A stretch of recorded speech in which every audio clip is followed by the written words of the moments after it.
Did you know that you can decipher other people's thoughts using just 3 simple strategies?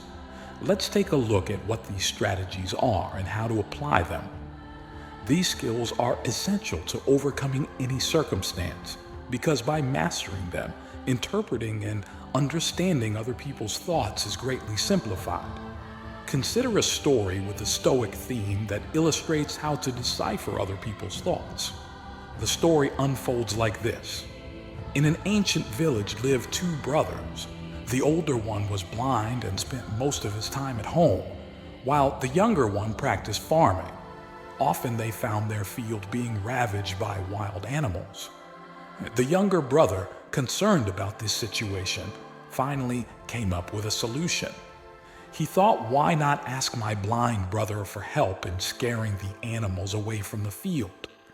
He could be in the midst of the crops and alert upon hearing any sound of animals, thus protecting our crops. After some thought, the younger brother built a small hut in the field and moved the older brother there, explaining, "Brother, if you hear any suspicious noise, just shout and scare the animals away. This will save our crops." The older brother agreed to the suggestion and began to fulfill his role in the field. Every time he heard animal noises, he would give a shout to scare them away, and so it went on for several days. One day, a deer quickly crossed the field, damaging part of the fence before running away. Shortly thereafter, the king arrived on the scene in pursuit of the deer. The monarch turned to his blind brother and asked if he had seen the deer pass by. The blind brother replied, "Your Majesty, I blind brother," and asked him if he had seen a deer passing by. The blind brother replied, "Your Majesty, I am blind. How could I have seen a deer? However, I can assure you that the creature that escaped from my field is not worth your hunting. You are wasting your efforts." The monarch was stunned by the blind brother's statements and questioned him about his knowledge. He had doubts whether the blind brother was telling the truth, for in spite of his blindness, he had expressed an opinion about the importance of the deer. To this, the blind brother replied, "Your Majesty, the creature you are pursuing is actually a pregnant fawn. I don't recall a monarch ever pursuing a pregnant deer. Therefore, I believe that your diligence is futile and not worth wasting your efforts on her." The king was amazed to hear this and could not understand how the blind man could determine the condition of the fawn. He wondered how a man without sight could be so sure. Prompted by a desire to make sure of this, he ordered his commander, "Commander, capture this animal alive. I need to see if it is indeed pregnant. Blind brother seems very convinced, and I need to investigate this.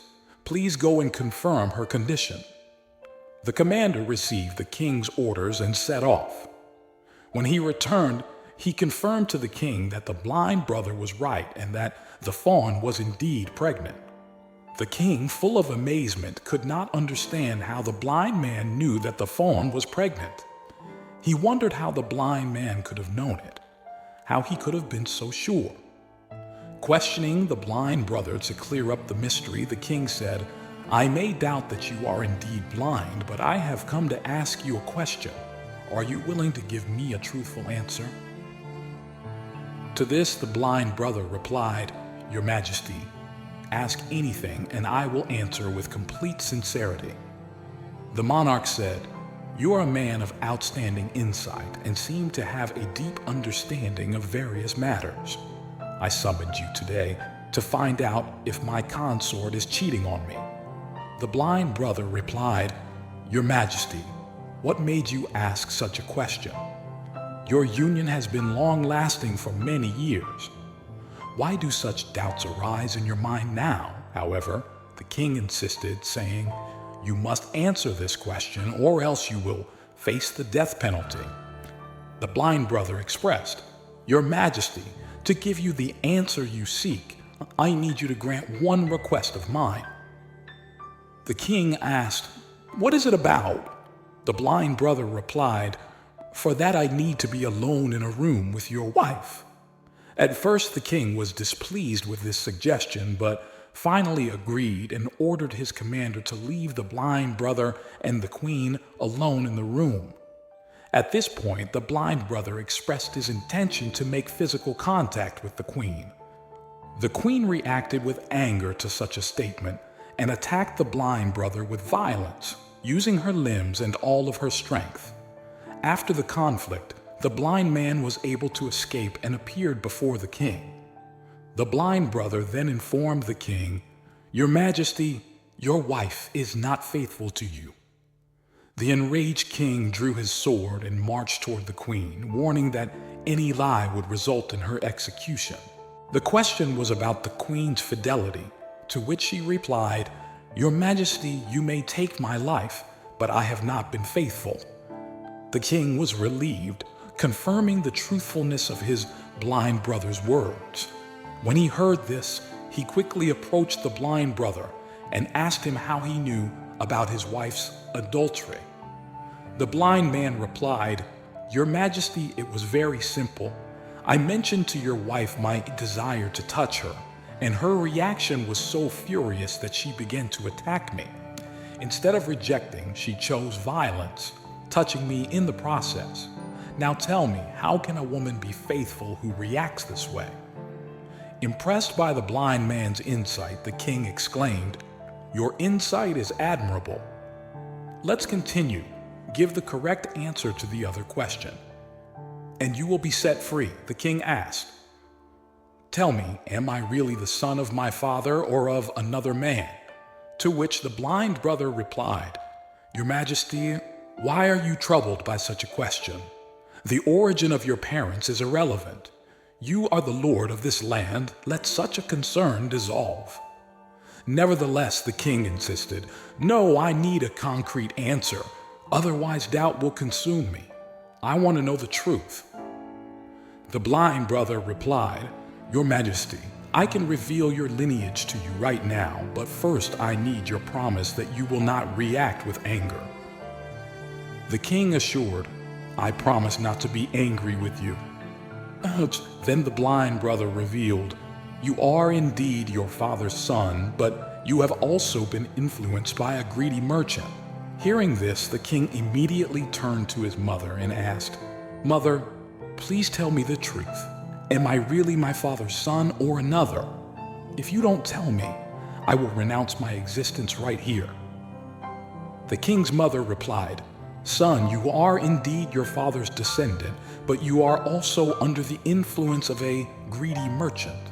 The relieved king immediately returned to his blind brother and asked, "How did you know I was influenced by the greedy merchant?" The blind man replied, "Your Majesty, I have answered many of your questions correctly, but I still have not received any reward. From this, I have concluded that you are prone to greed." The king laughed and said, "What you ask for will be given to you, but explain how you distinguish right from wrong, how you can give such precise answers."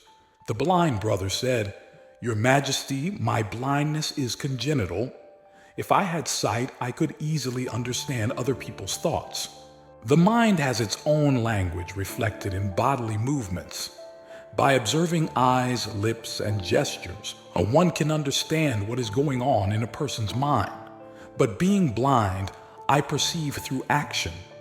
To understand something, I set a person a task, and based on its accomplishment, I understand what is going on in his mind." The king asked, "Then I too can understand the thoughts of others?" To which the blind brother replied, "No doubt you too can discern the thoughts of others, but first you must work on yourself. This work involves quieting your mind and focusing on the present. To do this, today I will show you 3 simple and accessible methods. First of all, put a like and subscribe to the channel. If you like this type of content, we have a lot of wisdom for you. Moving on. Eyes and body expressions are the messengers of these emotions. In moments of sadness, they reflect that feeling, while a hearty laugh that makes the eyes light up and lifts the cheeks signifies happiness, goodwill, and generosity. Eyes play a key role. When they squint and sparkle, you can trust that the joy is genuine. Also, pay attention to the area between the eyebrows where wrinkles form under tension, often expressing confusion, intense reflection, or an effort to understand something complex. Your Majesty's second technique is to observe nonverbal language. The body and hands can convey much without words, creating a secret language that expresses desire and feeling through subtle gestures. Imagine someone speaking to you, drumming their fingers, or creating a repetitive sound by tapping for some reason. This could indicate boredom, hurry, or a desire to end the conversation. I remember once when I met someone who was very interested in selling me something. His fingers were tapping rapidly on the item, indicating his disinterest or anxiety to finish our conversation. In contrast, a person who remains still and adopts a relaxed stance shows attention and concern. This behavior reflects genuine interest and a desire to listen more. I remember my insightful teacher often adopting this posture, even though he was calm. He was leaning in with interest, showing his desire to go deeper into the discussion. People who constantly manipulate their face during conversation can give you clues about their thoughts. These gestures often indicate anxiety, intense thought, or discomfort. Also, hand movements can reveal a lot.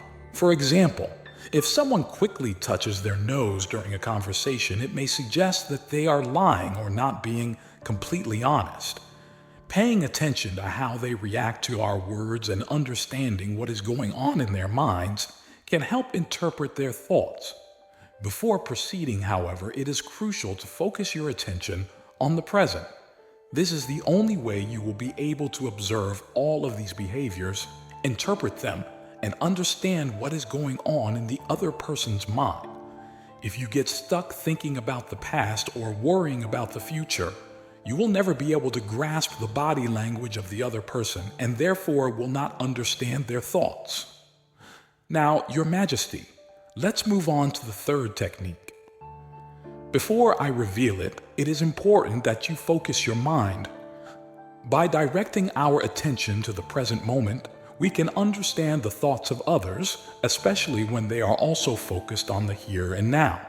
It is important to shift our minds to the present to catch their thoughts. Continuing with the third technique, the blind brother said, "O king, to understand someone's thoughts, observe their voice."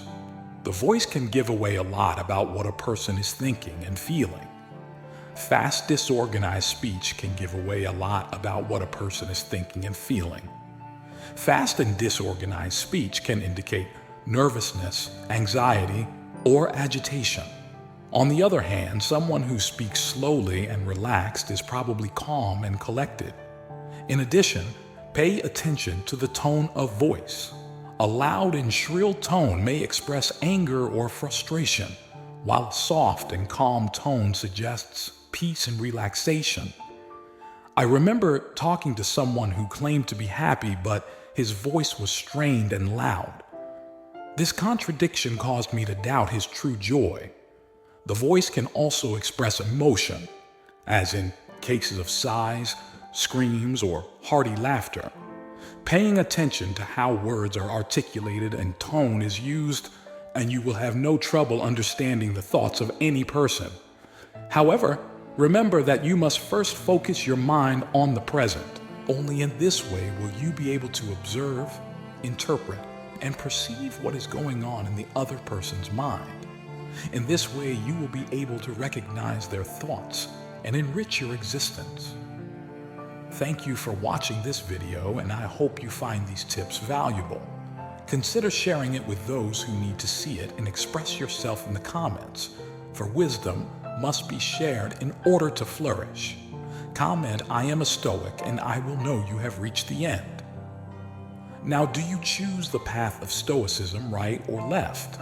You have 2 Stoicism videos to enjoy. See you next time.